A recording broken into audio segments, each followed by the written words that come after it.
Hello there, how's the day treating you so far? Hope it's been good. Alright, got a little review for bits and pieces today on no formal training, and it's this little radio I picked up. Just a little cheap £20 3-band battery, and by £20 I mean £20 UK money, not £20 in weight, otherwise, well, something that small would probably end up destroying the table if it weighed £20. Yeah, you've got to wonder whose bright idea it was in the British Empire days to name every functional unit of ours in pounds. You know, as far as monetary and weight is concerned, and certain other things, I suppose. But never mind, at least we're called other measurements of other things. Alright, box is a bit dull and grey, but it does give you pretty much the same basic options here. It tells you that it's from Roberts, it's sound for generations, and that it's a 3-band battery portable radio with mains option. Oh, I didn't read that before when I picked this up at the shops. I must be going blind. Let's just see, so we've got options for battery operation, DC mains input sockets, headphone sockets, LED power indicator, long wave, medium wave, FM wave bands. Does anybody actually still use long wave and medium wave these days? That's, And it's the new Classic 993, which just basically means what you see there is what you're supposed to be getting. And everything else just seems to be more or less repeating what is already said. Yep, as many different variations as they can think of to tell you what they've already told you once. So, I've not opened this up before at all. This is literally a blind unboxing, whatever you want to call it. And there we have the instructions, and all neatly folded up, and yeah, bloody hell, that's a nice big sound system she's got there. That's very 80s from what I remember. That looks like the tape deck area, but apparently it's a DAB. I wonder what the hell's going on there. British Wireless for the blind fund. Oh right, okay, so this could be my good deed for the day. Radio, world of news, entertainment and music. Think how much more it means to somebody who's blind. So that explains possibly the expression on her face there. She must be a blind person, I assume. So let's just see, what else have we got here. With your help, we can provide a specially adapted Roberts radio on free loan to someone who has lost their sight. To donate, visit www.blind.org.uk or phone on 01622 754 757. Probably won't work if you're outside the UK, unless of course you know the international dialing code for the UK, which I got to admit I don't. But then there's various other options as well here, so yeah, I mean, I just noticed the radio and I thought it was some sort of, you know, throwback to the 80s. Nice big yellow buttons, that's probably something, she's probably partially sighted, I'm assuming here, because the yellow buttons on the darker material there would make it a lot easier for her to see things. Yeah, that's obviously quite a noble gesture on their part. Thank you very much for that, Roberts. I honestly wasn't expecting that. Right, so let's just see what else have we got here. Well, I'll tell you what, let's come back to the instructions later. Let's take a look at the bubble wrap. It did say mains were optional, didn't it? And yet there's nothing in here at all as far as mains adapters are concerned. So mains adapters not supplied, batteries not supplied. Yeah, batteries not supplied. So this is obviously a mono. Pretty sure it said it was mono. Doesn't look like it would have any other options. Did it say it was mono on this? I'm sure it's something similar about this being mono. Headphones, socket, batteries not included, dial tuning, LED power indicator, carrying strap. Oh yes, that'll be this young fellow. What's it here? And that definitely looks there. That looks like the speaker.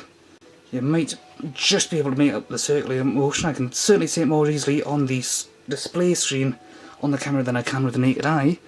And that'll be the little woofer bit, hoofer doofer, what you might call it, in the middle. And other than that, it's a fairly basic unit. Okay, here's a volume. There's the jack for the headphones, and there's the DC power adapter, so you've got to bring your own power adapter. It's got a nice little curvature design here. Now, that must make it a lot easier to actually grab a hold of, like so. So yeah, quite like the look of that. And that's a nice old-fashioned, yeah, that's a nice old-fashioned dial, just like they used to be before everything went digital. So it's a proper analog, or is it just? There's nothing really in the box to indicate that it is truly analog, although there's no DAB details. That doesn't mean that the old style stuff is always going to be purely analog. I certainly remember when digital radios first came in, meaning the analog systems that we used to know, they were just digital controls in the same way that you have, say, digital dials for, volume up and down, that sort of stuff. So maybe a bit deceptive. That's quite a bit on the stiff side, although that said it's brand spanking new.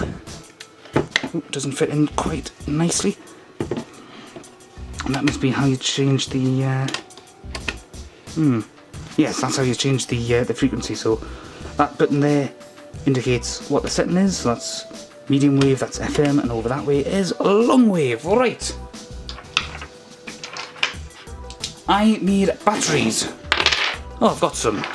Now these energizers, as you can tell, are already loose. The reason for that is that I've just salvaged these from gamepads that I'm not actually using anymore. So, I've basically figured out for myself the hard way that joypads for computers, consoles and so on that are running on batteries are a bit of a waste of time, because when the batteries run out, you're buggered.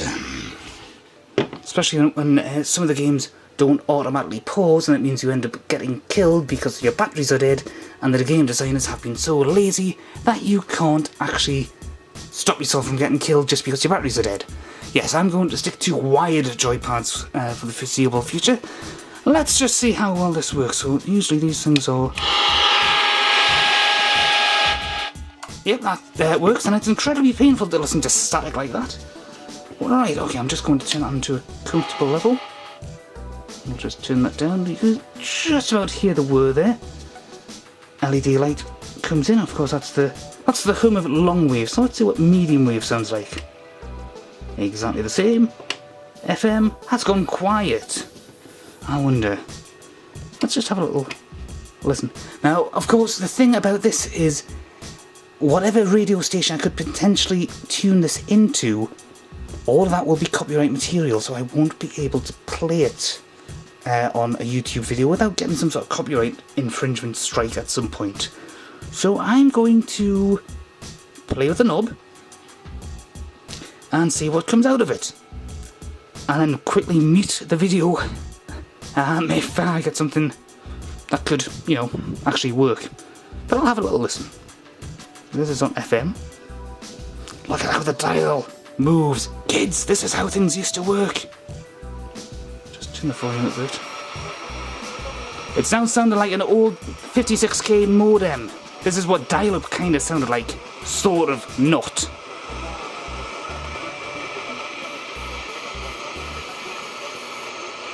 Plus, it'll probably help if I put the aerial up. Or maybe not.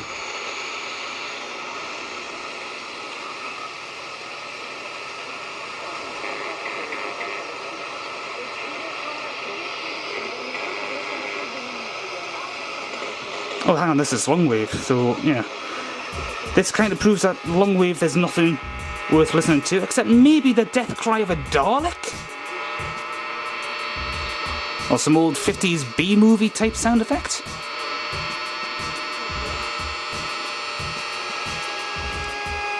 Oh, that is just painful. Imagine getting that in stereo. Or right down through your headphones if you're listening to something like this. Just for the sheer hell of it, that'll make your eardrums bleed. Yeah, that is definitely hurting. Okay, so I'm just going to turn the volume down on that. So that proves that long wave seems to be more or less dead. Or possibly I'm just out of range of anything that's still using long wave. Let's switch to medium wave. I doubt there's going to be anything on that.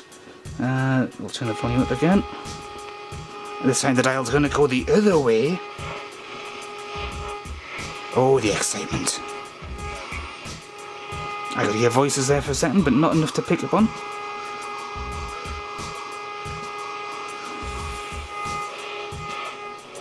Now there was a time when people used to have CB radios as a hobby. They would set up all the gear and they would do the Breaker 999 or 14 whatever, look at the Smokies, got some bigs on the tail and stuff like that. I've got no idea what any of that was about. That sounds like music, so I better change it quickly. That definitely sounded like a good strong signal. And that sounded like a discussion show.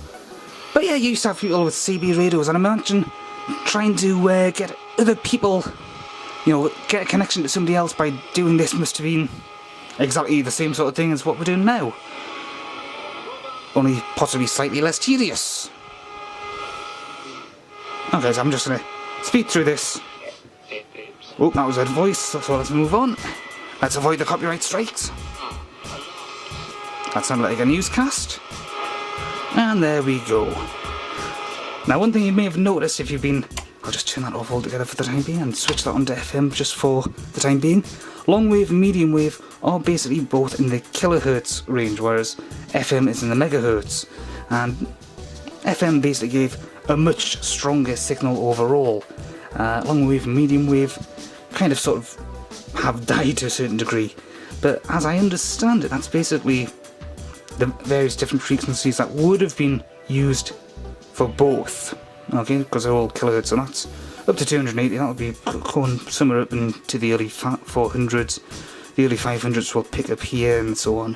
FM, on the other hand, completely different frequency altogether. You'll notice that there's various little numbers here. Okay, R2 for radio 2, R3, R4 for the same thing, R1 for radio 1. Those are the BBC radio stations. Local to me will be Metro FM. I'm not sure what 106. Would that be the local Galaxy radio? I don't know, I'm not a Galaxy listener, so Smooth maybe? Who is 106 FM? I have no idea. I have absolutely no idea what ILR refers to, although there are obviously presets for those three around 100, 104, and I'm guessing 107. Shall we just see what we can possibly get copyright strikes for? Because I've already set to FM. Yes, that's definitely a strong voice there, so let's just turn the volume down a little. In fact, we'll turn it back up. And we'll just quickly... Was that Ray Charles he mentioned? We shall never know, because I'm moving on. We'll just quickly do this. In our bedrooms. Yes, the things you can eavesdrop in on by accident by doing this. The fun you could have. 50 years' time. 50 years' time? Do this for 50 years? I've got better things to do than this for 50 years. Let's see what other random sound bites we get. Somebody crooning? That's divine. Oh, that'll be Alan Robson with the Night Owls. That's our local radio station. That's some jazz music, and then... Oh god, this is going to be a busy bit of frequencies. Hurry, hurry, hurry. Bit of classical music. How long have I been doing this? 30 minutes? That's an advert for Jaguars. Still nothing, still nothing, still nothing. Music, that sounded like that Scottish guy whose name I can't quite remember. Do you think he's 60? Do you think he's 70? Do you still think he's sexy? Did he ever think he was sexy? Rod Hill, that's the one. No, not Rod Hill, Rod Stewart. No idea what that is. That's probably going to be some youth thing. Bit of silence, bit of silence, bit of silence. Could have crickets chirping at this point. That seems to be about it. No, spoke too soon. That sounded like some sort of R&B type stuff. Possibly. And that's it, that's all done. Right, I'll save your ears by turning that off. So, what do I think of this so far? It's a decent enough little piece of kit. Okay, it's going to do ideal for any time I might get away out and about. There's a specific reason I bought this, to be brutally honest. It's because I wanted something that I could take away with me that wasn't going to end up chewing up the battery life on my phone or my tablets or anything else electrical.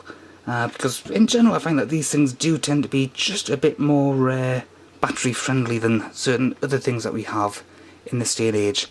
You might not necessarily want one of them yourself, but if you do like going a little bit retro, some places do still sell these, and some have a more modern look and some have a much more retro look than this. There's a sort of blending of styles to some degree. But from what I heard there, I think it's going to be quite a nice little investment. Just under £20, it was £19.99, so if you see something like this for cheaper, You're a lucky bastard.